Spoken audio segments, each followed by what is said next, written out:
G'day, and welcome. All right, I got a bunch of cameras here, and I just want to show you some differences between some cameras and, finding what kind of camera is right for you. Not everybody needs a big honking beast like that, but, if you can afford one, they're a lot of fun. That one's kind of old, but still, 2003 technology, whatever. Old camera like that, very affordable, but a little more expensive to run because it's film. And then something around that's good quality little camera. That one a lot cheaper, but not too bad. And then, of course, you got even cheaper there, that type of thing. So, first off, when you're picking a camera, a lot of people pick on look. Everybody loves that, but you can't lug that thing everywhere. Look at that. Look at that honking beast. Look at that. My big D100. Great camera. Not something you can't just toss it in your pocket. Camera like this is not too bad. There's a PowerShot 300. It's dead now, but we discussed the murders of these cameras. Some of these cameras don't work anymore, but I still have them around. But this was a good camera. It was quite portable. It did a lot. 6 megapixels, 6 times zoom. The camera it replaced, I think, was like 4 megapixels or whatever. You could do quite a bit of it even had a little. I forgot about that. Yeah. Oh yeah, I can still see through it too. It even has a little, I don't know if you can get it.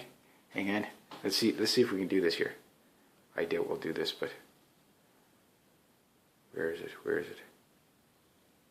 Anyway, you got a little viewer. So you can go in manual mode with that to a degree, but not like complete manual. Like it had a manual mode on it. But this was a good camera. It served me quite well. A little hard on batteries, though. Anything that takes the double A's or whatever, not quite so good for battery life. So great if you're going to snap a few shots, a few selfies. But if you want to blog with it and stuff like that, you can do it. But you're going to be carrying around either a lot of batteries with you, like I used to, a whole bunch of rechargeables, and you will buy rechargeables if you have a battery like this. There are things you can do to save the battery life, such as don't keep the screen on, that type of thing. Use the viewfinder instead of the screen.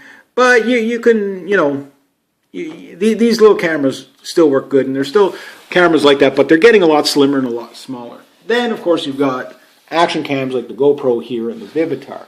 Now, these things are not so great for walking around and blogging and stuff like that. If you got to see things in frame, because usually the frame that'll just start up really quickly. I just have everything out of it right now. This thing works fine, but usually when it starts up, whatever, you get a few seconds to look at the screen to make sure everything's in shot, and then after that, you can't really follow things around. You can have it on you and you set it up. It's a different type of setup, so it's not as user-friendly for following things around, so to speak. You have to think a little bit ahead on these kind of cameras, but they do produce some really fantastic 4K video on that sucker.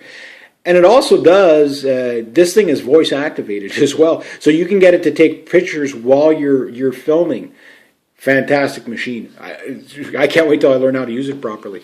This, pretty cut and dry. Put it on. It doesn't really take pictures. Well, it can take pictures, but they're really low resolution, low quality. That was only like about $60. This is like nearly 600 or something like that. Good camera. Again, it really specializes. It's too bulky to carry it around as like a regular camera. And the memory doesn't last long, you don't have a lot of memory.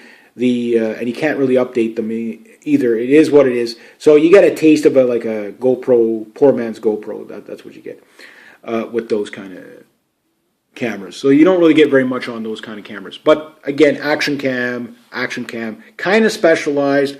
They're good at what they do, but they're not a jack of all trades in a lot of ways.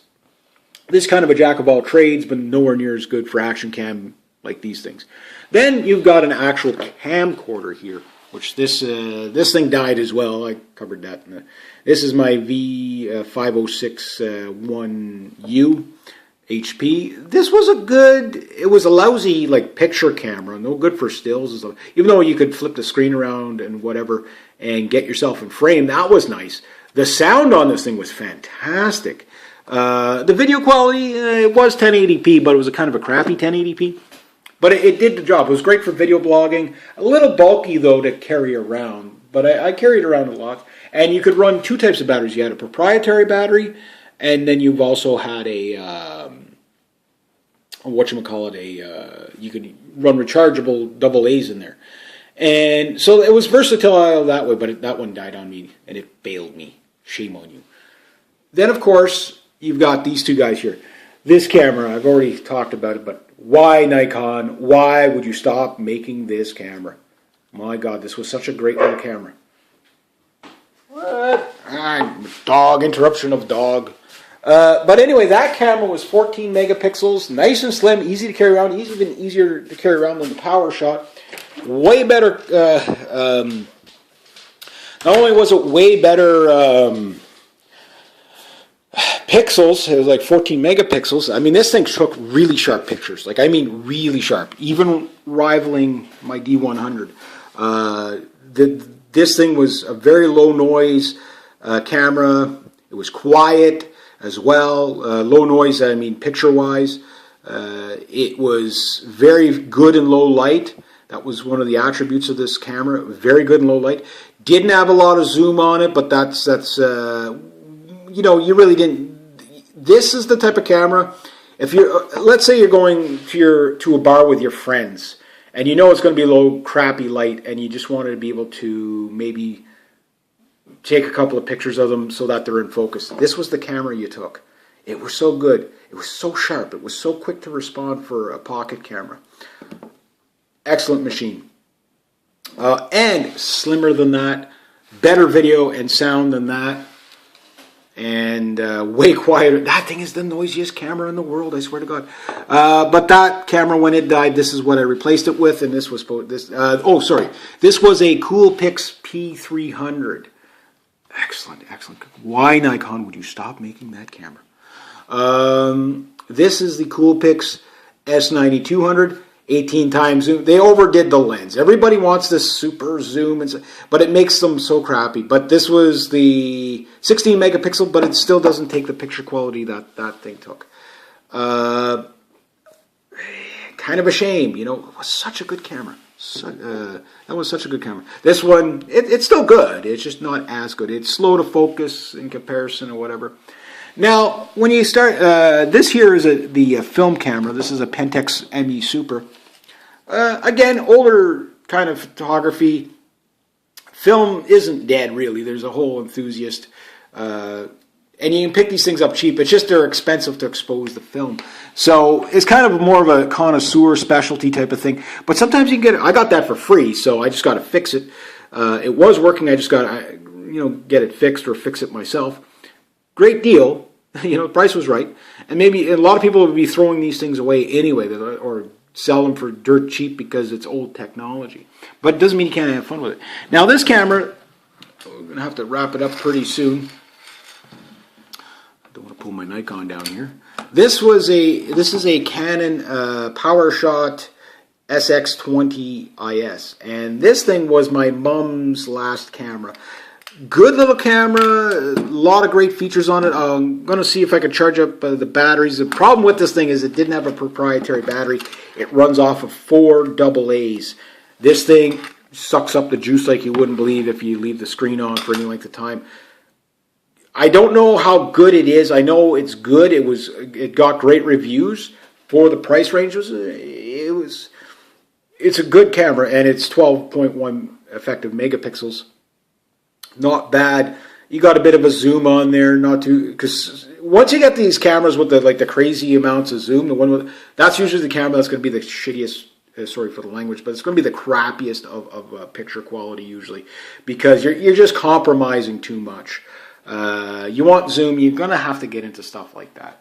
That type of thing. And most people are going to be taking pictures of people 5 feet away. Now, birds and stuff, my mom did use this before she passed away. This camera was her second camera, so to speak, and it replaced a camera very similar. But these are one step before you get into the SLR cameras like that. And they're not fully automatic manual. They're fully automatic, but they're not fully manual. So you could do a lot with it, but you can't do everything with it. But these are great cameras to start just to see if you're gonna like photography. This is where you're starting to think more of a photographer or videographer, where it's not just capturing family photos or whatever. You could. Don't kid yourself. Even with a camera like this, somebody who knows what they're doing, they can make money with a camera like this. This is a good camera. Now I got to clean this thing up a bit, whatever. I never got to test it, so I can't tell you how good it is. But I can imagine if it's even half as good as that one, it's still pretty good. If it's anywhere close to that one, it'll be amazing. And I think this will probably outdo that one and everything like that. Just bigger optic sensor and everything like that. It's hard to say because that was such a good little camera. Okay, I guess I got to wrap it up on that. I'll get onto the Nikon on a separate video. All right, have a great one.